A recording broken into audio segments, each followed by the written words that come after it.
আসসালামু আলাইকুম নাহমাদুহু ওয়া নুসাল্লি আলা রাসূলিহিল কারীম আম্মা বা'দ ফাআউযু বিল্লাহি মিনাশ শাইতানির রাজীম বিসমিল্লাহির রহমানির রহিম।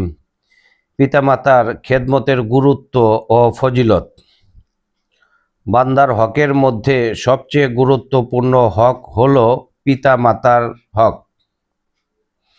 কুরআনে কারিমে বহু আয়াতে আল্লাহ তাআলা নিজের হকের কথা উল্লেখ করার সাথে সাথে পিতামাতার হকের কথাও উল্লেখ করেছেন।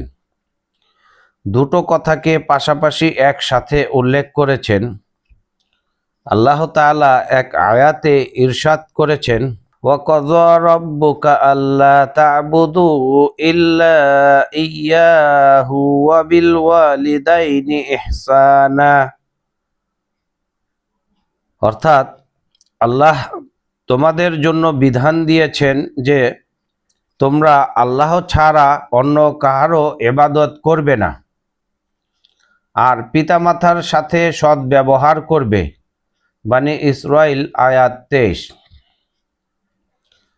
পিতামাতার সাথে সৎ ব্যবহার করার অর্থ হলো পিতামাতার হক বা তাদের অধিকার আদায় করা। এই আয়াতে আল্লাহ পাক দুটো কথাকে পাশাপাশি উল্লেখ করেছেন। একটা হলো আল্লাহর ইবাদত করো, এটা হলো আল্লাহর হক। তারপর বলা হয়েছে পিতামাতার হক আদায় করো।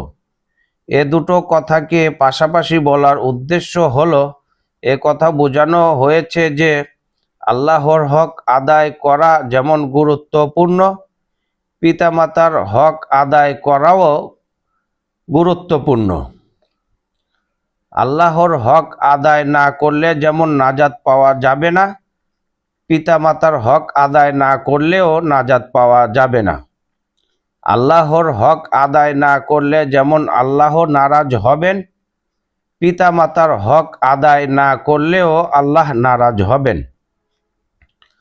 পিতামাতার খেদমত তথা তাদের হক আদায় করার ক্ষেত্রে দুটো বিষয় লক্ষণীয়।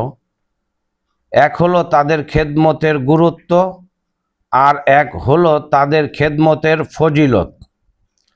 আলহামদুলিল্লাহ, প্রিয় মুসলিম ভাই ও বন্ধুগণ, আমাদের যাদের পিতা মাতা জীবিত আছে, আমরা পিতা মাতার খেদমত করে আল্লাহর সন্তুষ্টি অর্জন করি এবং পিতা মাতার সন্তুষ্টিও অর্জন করে নেই। প্রিয় ভাই ও বন্ধুগণ, পিতা মাতা যদি দুনিয়া থেকে বিদায় নেয়, আপনি আমি এই খেদমত করার সওয়াব থেকে চিরতরে বঞ্চিত হয়ে যাব। আমরা যদি পিতা মাতার নিকট কেহ কোনো রকমের ভুল ত্রুটি করে থাকি, পিতা মাতার কাছে ক্ষমা চেয়ে পিতা মাতার খেদমত করি। আল্লাহ পাক রব্বুল আলামিন আমাদেরকে আল্লাহর হুকুম এবং হুজুর সাল্লাল্লাহু আলাইহি ওয়াসাল্লামের তরিকা অনুযায়ী জীবনযাপন করার তৌফিক দান করুক। আমিন। আসসালামু আলাইকুম ওয়া রাহমাতুল্লাহ।